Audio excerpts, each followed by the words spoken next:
साहेब बीवी और गैंगस्टर ये फिल्म नहीं, बिहार में चुनाव का है गजब सीन। बिहार के मुंगेर और सिवान सीट पर बेहद खास है मुकाबला।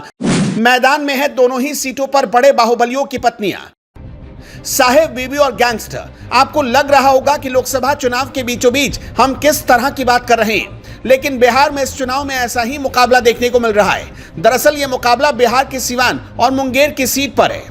इन दोनों सीटों से यहां के पूर्व बाहुबली नेताओं की पत्नियां इस बार मैदान में। मुंगेर से गैंगस्टर अशोक महतो की पत्नी अनीता देवी मैदान में, वो आरजेडी की टिकट पर चुनाव लड़ रही है। वहीं इस सीट से जेडीयू के पूर्व अध्यक्ष राजीव रंजन उर्फ ललन सिंह भी मैदान में। मुंगेर उनका गढ़ माना जाता है। बात अगर सिवान सीट की करें तो इस सीट को आरजेडी के पूर्व सांसद मोहम्मद शहाबुद्दीन का गढ़ माना जाता रहा है। हालांकि इस बार शहाबुद्दीन की मौत के बाद उनकी पत्नी हिना शहाब मैदान में है, लेकिन इस बार हिना ने 30 अप्रैल को बतौर निर्दलीय उम्मीदवार नामांकन दाखिल किया है। हिना के बतौर निर्दलीय उम्मीदवार मैदान में होने की वजह से जेडीयू और आरजेडी की परेशानी बढ़ गई है। 2021 में शहाबुद्दीन की मौत के बाद लालू यादव ने शहाबुद्दीन की पत्नी से दूरी बनानी शुरू कर दी थी। हालांकि लोकसभा चुनाव से ठीक पहले आरजेडी ने उन्हें मनाने की हर संभव कोशिश की, लेकिन वो नहीं मानी।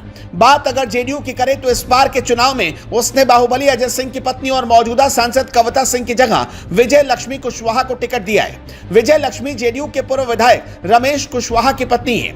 उधर आरजेडी ने पूर्व विधानसभा अध्यक्ष अवध बिहारी चौधरी को मैदान में उतारा है। सिवान की तरह ही मुंगेर में भी मुकाबला बेहद रोमांचक है। यहाँ आरजेडी ने गैंगस्टर अशोक महतो की पत्नी अनीता देवी को टिकट दिया है। हालांकि कहा तो यहाँ तक जा रहा कि अनीता देवी तो सिर्फ एक उम्मीदवार है, चुनाव तो असल में अशोक महतो ही लड़ रहे हैं। मुंगेर जेडीयू के पूर्व अध्यक्ष राजीव रंजन उर्फ ललन सिंह का गढ़ माना जाता है। वो यहां से 2009 और 2019 में जीत चुके हैं। 2019 में आरजेडी ने सीट से कांग्रेस के साथ गठबंधन करते हुए इस सीट से गैंगस्टर और मोकामा के पूर्व विधायक अनंत सिंह की पत्नी नीलम देवी को मैदान में उतारा था। हालांकि उस दौरान नीलम सिंह 1 लाख वोटों से हार गई थी। 2022 में अनंत सिंह दोषी पाए गए और उनकी विधानसभा सदस्यता चली गई।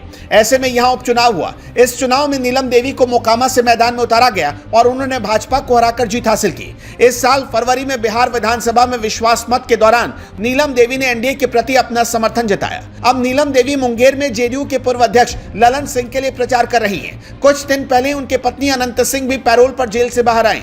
जेल से बाहर आते ही वो सीधे मुंगेर गए और वहां उन्होंने ललन सिंह के लिए प्रचार किया।